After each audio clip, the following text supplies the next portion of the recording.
Hello my dear friends, welcome to Tawani tutorials. मैं आपका दोस्त डॉक्टर आशीष टवानी स्वागत करता हूं आपका हाइड्रोजन डेरिवेटिव्स की अगली क्लास में।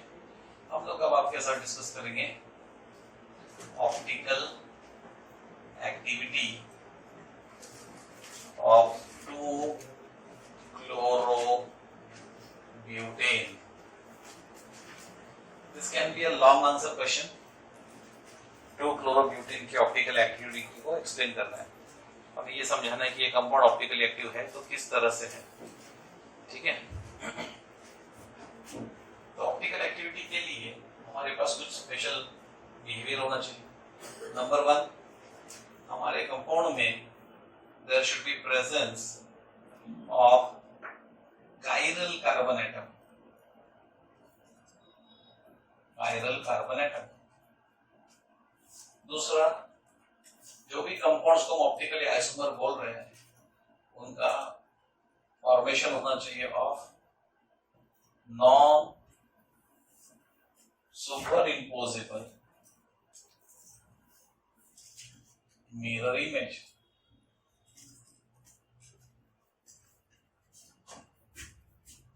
अगला, they should be in a position to form racemic mixture.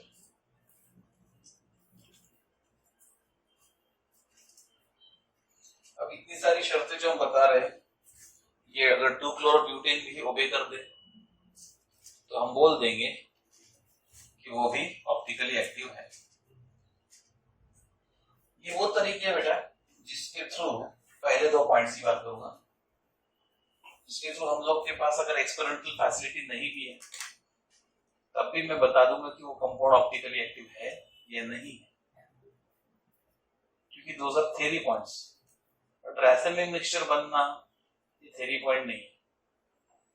आपको बाकायदा 50% टेक्सटो आइसोमर और रिमेनिंग 50% लीवो आइसोमर लेना पड़ेगा ऑफ द सेम कंपाउंड से मिक्स करना पड़ेगा, तो उसमें लाइट पास करके उसे एक्सपेरिमेंटली वेरीफाई करना पड़ेगा। तो हमारा मेन थीम इस बार ये है कि हम थ्योरेटिकली बता सकते हैं कि कोई मॉलिक्यूल ऑप्टिकली एक्टिव है या नहीं। तो पॉइंट नंबर 1 और 2 की मदद से संभव है। ऑप्टिकल रोटेशन अगर दिख जाए, राइट रोटेशन या लेफ्ट रोटेशन पर, तो बताना बहुत ही आसान है। लेकिन हम बात कर रहे हैं नॉन एक्सपेरिमेंटल सेटअप में कैसे बताएंगे। तो point 1 and point 2 will definitely help us. अब पहले पॉइंट की तरफ चलते हैं, presence of chiral carbon atom.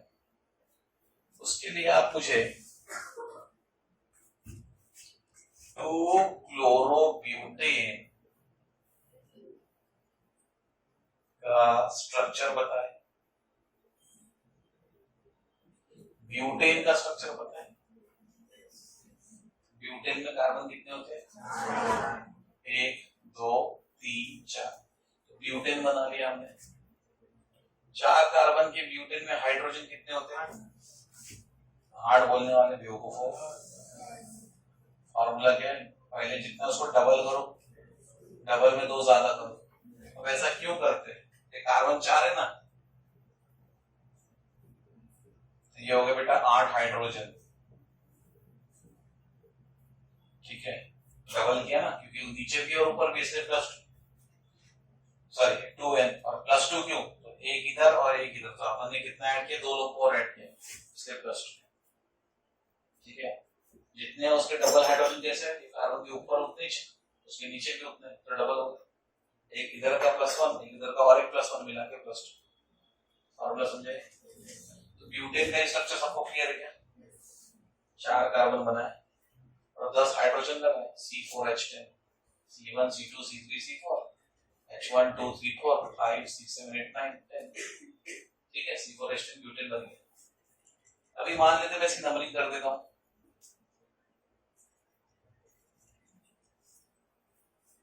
तो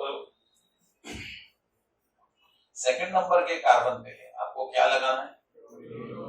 तो मैं हाइड्रोजन को कम करूंगा और वहां पर उसके बदले क्लोरीन लगा दूंगा।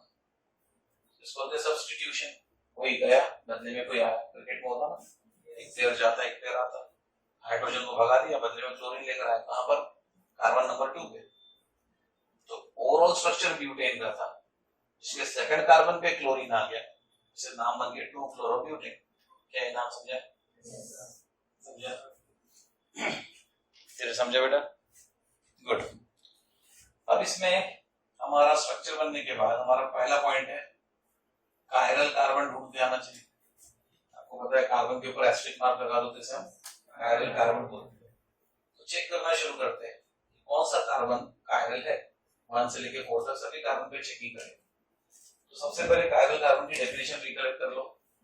एक ऐसा कार्बन एटम जिसकी चारों वैलेंसी 4 अलग अलग एटम से या ग्रुप ऑफ एटम से फुलफिल होनी चाहिए, बराबर।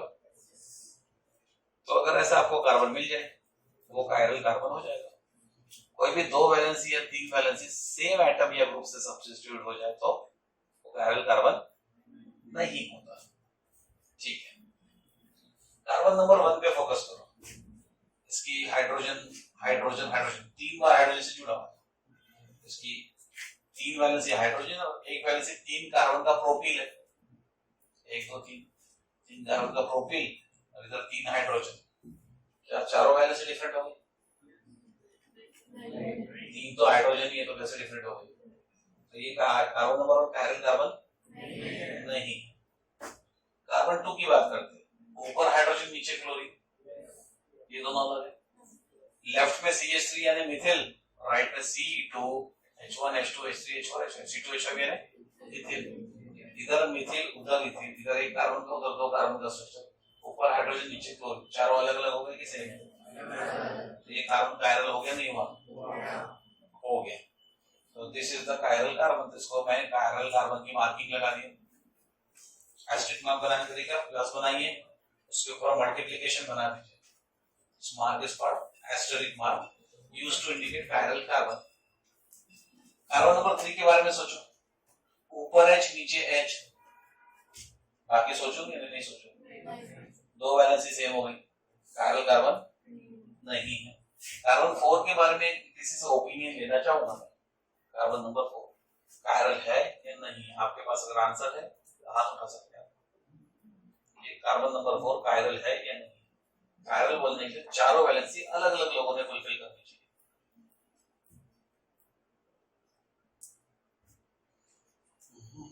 नहीं क्या थके बच्चे, हर बच्चे का तो हाथ अचन चाहिए।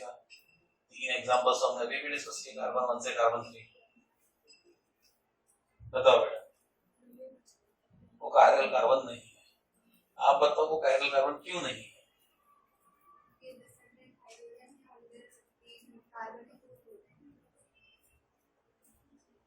कितने हाइड्रोजन है?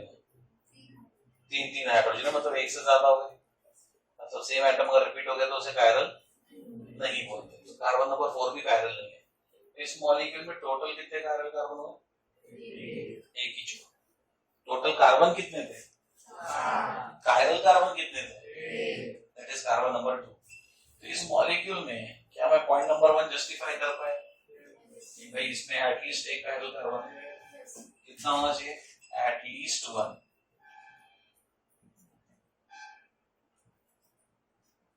कम से कम एक होना चाहिए, तब हम मॉलिक्यूल को ऑप्टिकली एक्टिव कंपाउंड बोलेंगे।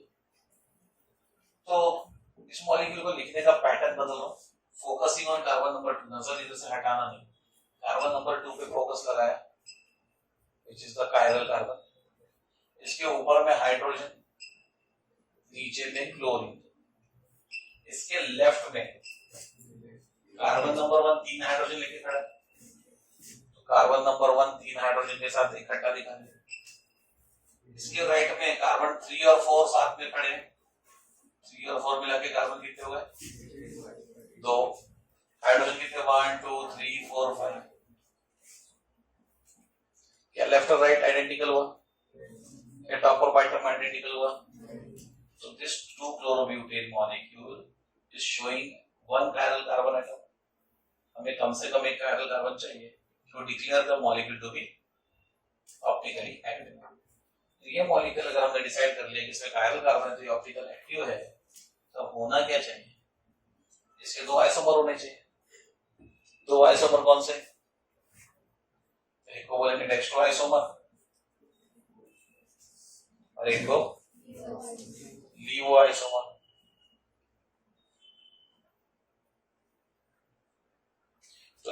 आइसोमर है कैसे दिखेगा? लेट्स सपोज जो हमने बनाया था वही पहला आइसोमर है, इधर में CH3 इधर में C2H5, ठीक है, सेम मॉलिक्यूल। बच्चों अगर this is the extra isomer तो हमारी थ्योरी कहती है it should form non super imposable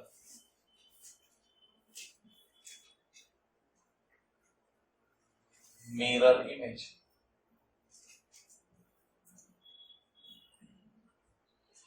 सोचो कि इसके सामने एक मिरर रखा, ये मिरर को रिप्रेजेंट करने का तरीका है। जैसे अगर मैं मेरे सामने एक मिरर रखता हूं तो जिसमें मेरे को शक्ल दिखती है वो स्ट्रेट लाइन, और कभी कांच तोड़ के देखा हूं पीछे से तो उसमें पेंट वगैरह लगे रहते, कुछ ऑरेंज ग्रे, वो ये पेंट वाला साइड जिसको हम ऐसे डैश डैश दिखा रहे, ठीक है। तो मिरर का जिसमें हम रिफ्लेक्शन देखते हैं, चेहरे को देखते हैं, वो प्लेन रखते हैं और मेरे बैक को हम ऐसा पेंट कर देते हैं, ठीक है। इसको मिरर में देखेंगे तो क्या होगा, इसका छोटा सा लॉजिक लगाओ। जब आप अपने आप को मिरर में देखते हैं, आपका सिर ऊपर रहता है कि नीचे चले जाता है? ऊपर ही रहता है। और पैर नीचे रहते हैं कि ऊपर आ जाते हैं? बराबर। लेकिन अगर आप मिरर में देख के राइट हैंड हिलाओ तो आपकी मिरर इमेज क्या करती है? वेरी गुड, वो लेफ्ट हैंड हिलाती है। अगर आप लेफ्ट हैंड हिलाए तो मिरर इमेज राइट हैंड हिलाती है। तो क्या मैं ये कंक्लूड करूं कि मिरर ने राइट को बना दिया लेफ्ट और लेफ्ट को बना दिया राइट? मतलब उसने राइट और लेफ्ट वाली पोजीशंस इंटरचेंज करी। अंग्रेजी में कोई चीज पलट जाए तो उसे क्या नाम देते हैं? इन्वर्जन। और साइड टू साइड पलटी है उसको बोलते हैं लैटरल इन्वर्जन। बायोलॉजी वाले बच्चों को पता है ये हमारे लैटरल एक्सट्रीमिटीज है। लैटरल मतलब बाहर, मीडियन मतलब सेंटर, मीडियल सेंटर से थोड़ा सा बाहर, और लैटरल मतलब सबसे बाहर। तो हमारे हाथ क्या है? हमारे लैटरल अपेंडेजेस है। लैटरल मतलब बाहर की तरफ। तो अब मैंने लैटरल शिफ्ट मतलब क्या किया? इसको इधर कर दिया, इसको इधर कर दिया। सच में हाथ काट के चेंज किए थे क्या मैंने? मिरर में ऐसा नहीं किया, लेकिन बिहेवियर क्या दिख रहा? मेरा राइट हैंड के बराबर उधर लेफ्ट हैंड दिखता है और लेफ्ट हैंड के बराबर राइट हैंड। तो बोलते मिरर इमेज कैसी है? वो लैटरली इन्वर्टेड, मतलब लेफ्ट और राइट इंटरचेंज होता है। वही अगर कंपैरिजन देख लेते थोड़ा सा फिजिक्स से, लेंस में भी आपको कई बार इन्वर्टेड इमेज मिली। जब इन्वर्टेड इमेज मिलती है, बड़ी हो सकती, छोटी हो सकती, that's different story, magnified diminished, उसकी बात नहीं कर रहा। बट जब आप मिरर के साथ काम करते हो, जैसे लैटरल इन्वर्जन होता है, तो लेंस में क्या होता है? अगर आप पेंसिल को ऐसा सीधा रखोगे तो पेंसिल आपको उल्टी दिखेगी। इसमें लेफ्ट और राइट इंटरचेंज नहीं हुआ, उसमें हेड लेग की जगह पे गया और लेग हेड की जगह पे गया। सो वर्टिकल इन्वर्जन, वर्टिकल मतलब खड़े खड़े, सिर पैर की तरफ और पैर जो नीचे थे पहले अब ऊपर आ गए। तो लेंसेज क्या करते हैं? Vertical inversion. और मिरर क्या करते हैं? लैटरल इन्वर्जन, लेफ्ट और राइट इंटरचेंज करते हैं। और अगर ये मिरर के बदले लेंस होता तो उसको ऐसे करते, खड़े को आड़ा, वर्टिकल को इन्वर्टेड, इन्वर्टेड को इरेक्ट। मिरर है तो left becomes right, right becomes left. फर्क समझा? पक्का? अब ये सारा साइंस आपके 10th के टीचर ने आपको सिखा के रखना चाहिए था बिफोर यू एंटर 11th। अगर उन्होंने ऐसा सिखाया है तो बढ़िया, छोटे भाई बहन को उनके पास जरूर भेजना, और नहीं सिखाया तो मेरे पास जरूर भेजना, क्योंकि हम सिखाते हैं। और ये बेसिक्स सब बच्चों को एक्चुअली पता होना चाहिए at the level of 10th itself, क्योंकि 9th में आते मिरर्स, 10th में आते लेंसेज। फार्मूले में प्लस माइनस का भी फर्क होता है। लेंस में 1/v plus 1/u equal to 1/, mirror में प्लस करके माइनस हो जाता है। फॉर्मूले में चेंज के अलावा बिहेवियर में भी चेंज है। वो बिहेवियर का चेंज आपके ध्यान में आ गया क्या? मैं यहाँ पर क्या यूज कर रहा हूँ? मिरर। तो आपको क्या लगता है, वर्टिकल इन्वर्जन होना चाहिए या लैटरल? Lateral, very good. मतलब सिर की जगह बदलेगी क्या? नहीं। पैर की जगह बदलेगी क्या? नहीं।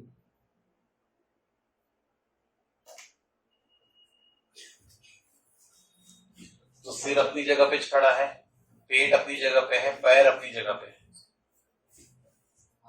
If you have really understood lateral inversion तो मुझे बताओ, मुझे यहाँ पर क्या लिखना चाहिए? शाबाश। और इधर क्या लिखना चाहिए? मतलब मैंने ये CH3 C2H5 और ये CH3 ये पलटा दिया है side to side, lateral inversion हो गया। ठीक है, हमारा क्लेम क्या है समझ लो अच्छे से। इफ structure 1 is dextrorotatory,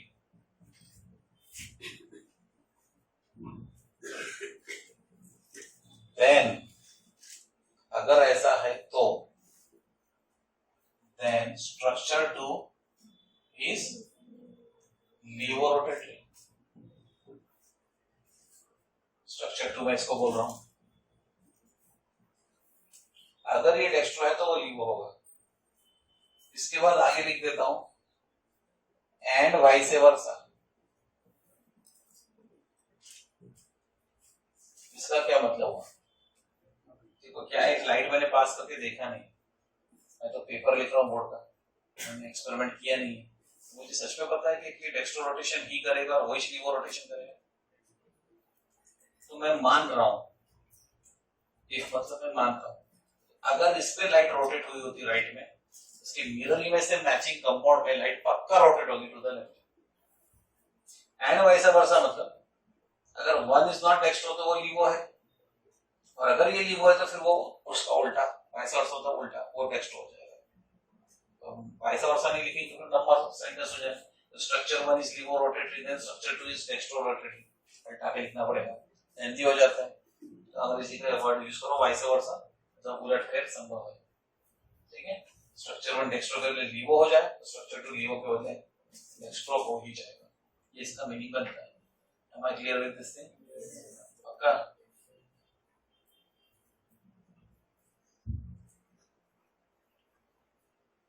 ठीक है, अगर आपके ध्यान में आ गई ये बात, आई थिंक आपको भी इस तक के डिस्कशन में गलती मैंने छोड़ी कि वो उसको आइडेंटिफाई करने का टाइम है।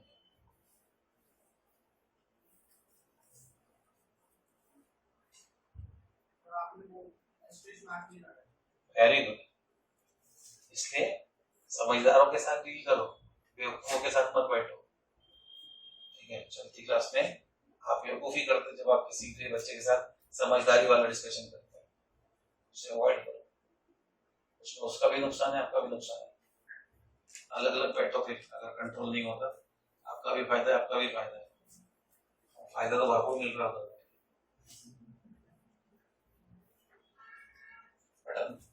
इसको खाली मत रखना, ये खाली रह नहीं पाएगा। क्या बोला समझे? इसको खाली रखेंगे तो ये खाली रहने का चांस है, इसको खाली नहीं रखा तो कभी भी खाली रहने चाहिए। समझ में आ गई बात? इसलिए यूज दिस यार, पहले ना नरिशमेंट फॉर ब्रेन ढूंढने, बाद में नरिशमेंट फॉर टमी पेट, उसके बाद में ढूंढेगा।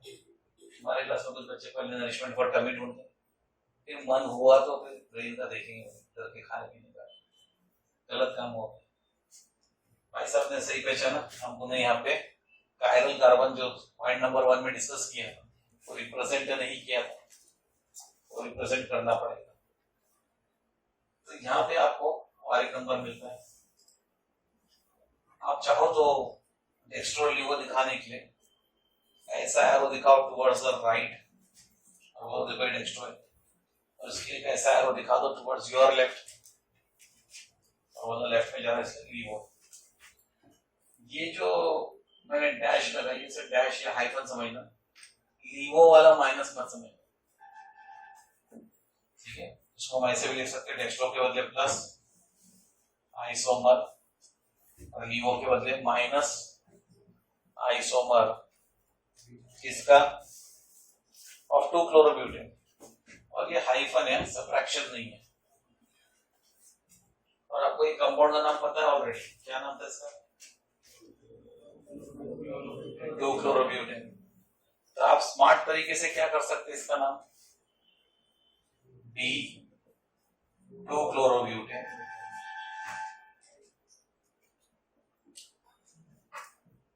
और इसमें L आइसोमर के लिए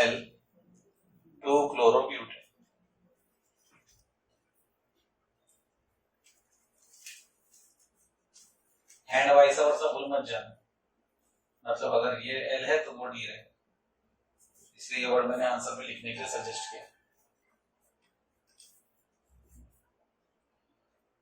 ठीक है, पॉइंट नंबर 3 की तरफ चलते हैं, फॉर्मेशन ऑफ रैसिमिक मिक्सचर। रैसिमिक मिक्सचर का सिंपल सा मतलब है कि आपने भी जो दो स्ट्रक्चर दिखाए, इन दो स्ट्रक्चर का 50-50% लेके मिक्स कर दो। मिक्स करने के बाद वो ऑप्टिकल रोटेशन ना तो राइट में दिखा पाएगा ना लेफ्ट में, तो बदले में क्या बन गया फिर रैसिमिक मिक्सचर।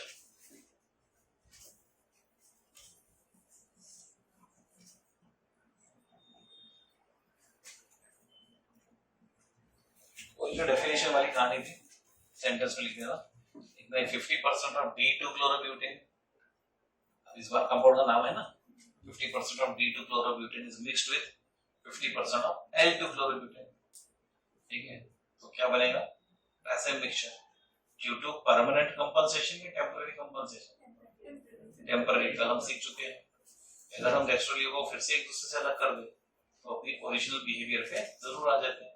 और फिर से राइट रोटेशन करेगा, लीवो फिर से लेफ्ट करेगा आफ्टर सेपरेशन, तो वो कहानी भी जोड़नी है तो यहाँ पे जोड़ सकते, in addition to the basic requirement वो पार्ट आप जोड़ सकते। ठीक है, यहाँ पे आपका आंसर कंप्लीट हो जाता है, पूरे नंबर मिल जाते हैं। लेकिन अगर आपके पास कोई सवाल नहीं है तो मेरे पास कुछ है।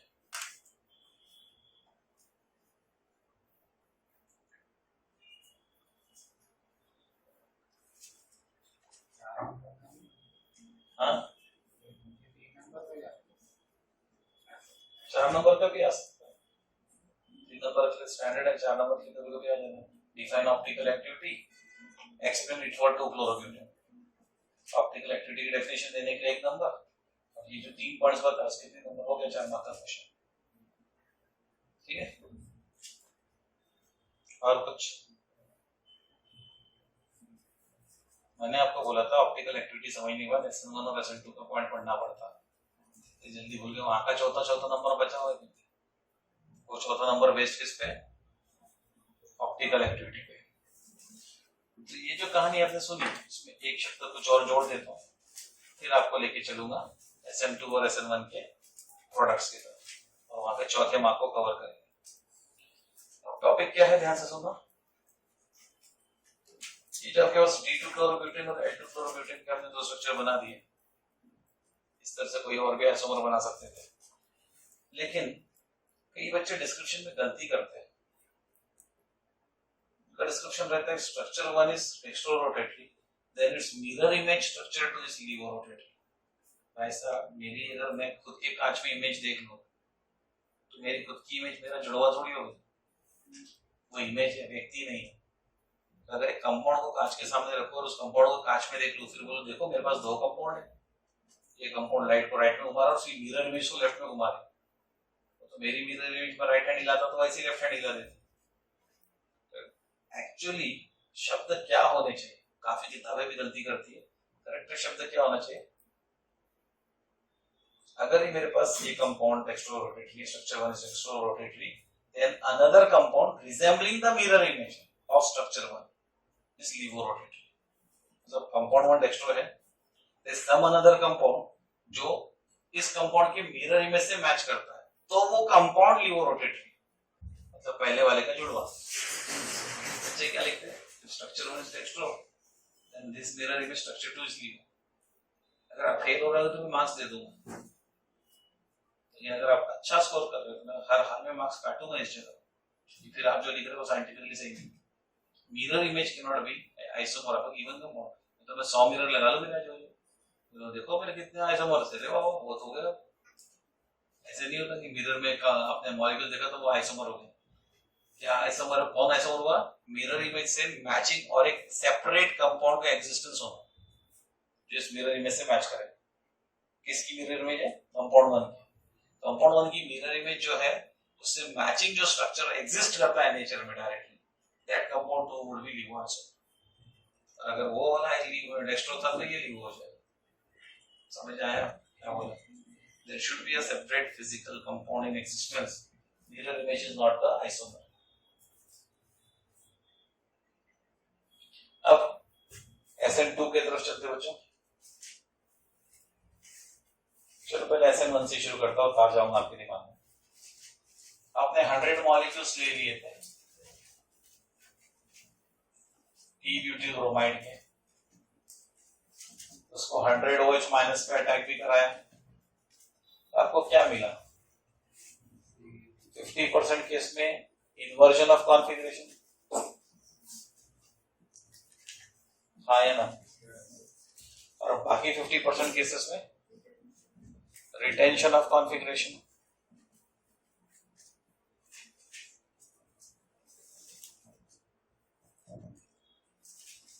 हंड्रेड मॉलिक्यूल्स में से 100 Br बाहर हो जाएंगे। ये तो बात समझ आ गई? अच्छा, पहले तो छोटा सा सवाल, क्या ये कार्बन कायरल है? नो, क्योंकि उसकी 3 वैलेंसी निकल ग्रुप से सेटिस्फाइड है। एक से ज्यादा वैलेंसी की रिपीट होने लग जाए तो उससे कायरल नहीं बोलते, चारों को अलग होना पड़ता। तो सोचो और आपसे पूछूं सवाल कि क्या ये कंपाउंड ऑप्टिकली एक्टिव है? जवाब क्या है? आपने देखा उसमें 4 कार्बन भले ही है, 2-क्लोरोब्यूटेन जैसे 4 कार्बन नहीं है।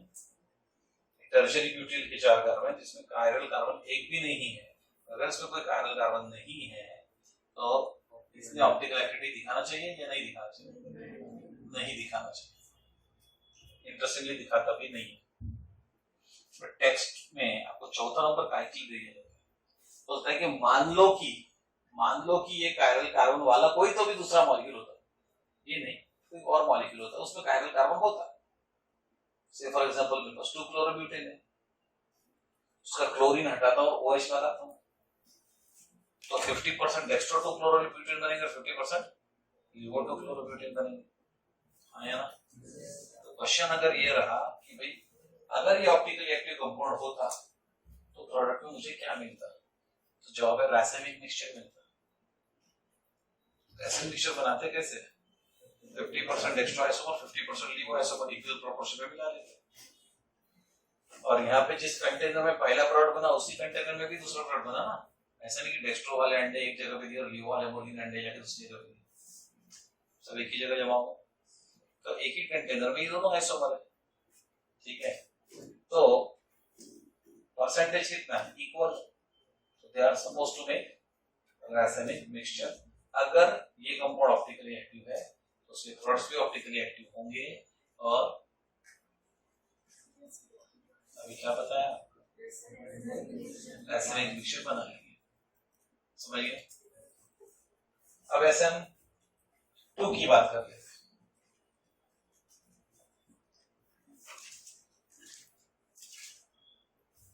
इसमें हर बार बैक साइड अटैक ही होता था, हर साइड बैक साइड अटैक होगा तो there would be inversion of configuration.